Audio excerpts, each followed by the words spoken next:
In which kind of country will you want your children to be? This is the question. It is not about you and me.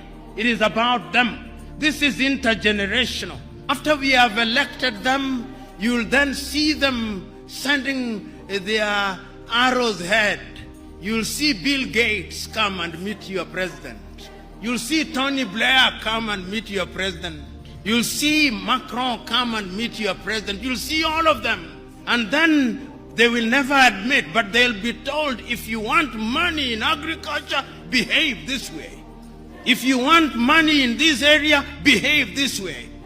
They will never tell that to the Chinese. They will never tell that to the Indians. They will never tell that to the Vietnamese.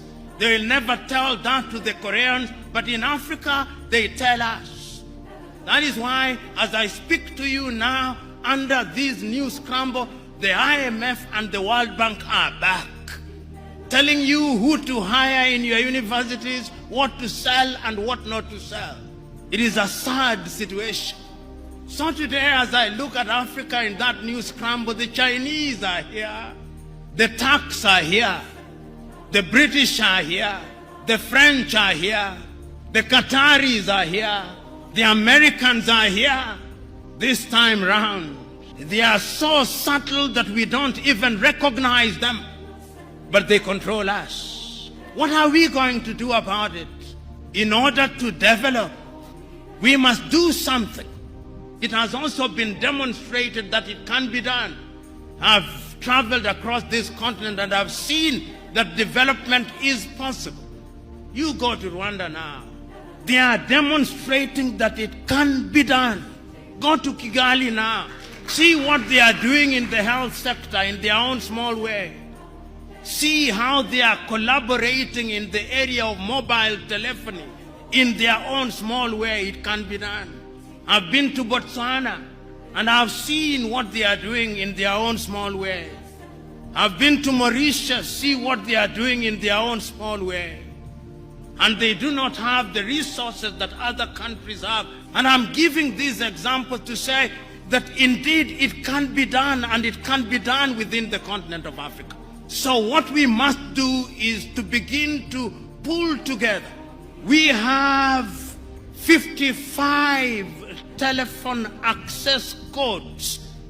Nigeria 234, Ghana 233, Kenya 254, Tanzania 255, Uganda 256, Zambia 260, Zimbabwe 263.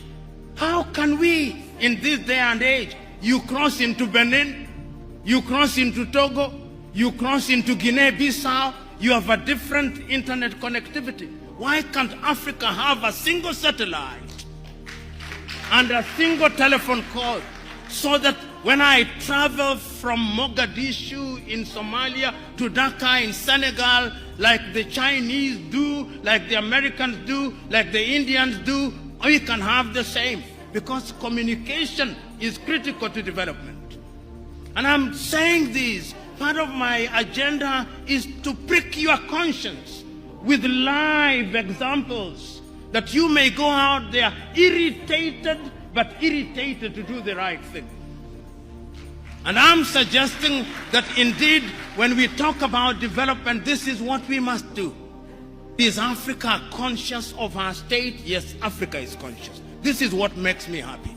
That after all these analysis, it appears to me that Africans have now recognized that going forward, we can only defeat the conspiracies, we can only have development as we are talking about it by working as a team. It is only through industrialization that we are going to be manufacturers in all sectors. Make unity attractive. Because if you don't make it attractive, we will separate, and that will make us weaker. You are here, maximum 40 years, you will have gone upstairs. But after 40 years, in which kind of country will you want your children to be? This is the question. It is not about you and me. It is about them. This is intergenerational. Africa must change. Africa can change. And it can only change if we change our minds. And our minds we must change.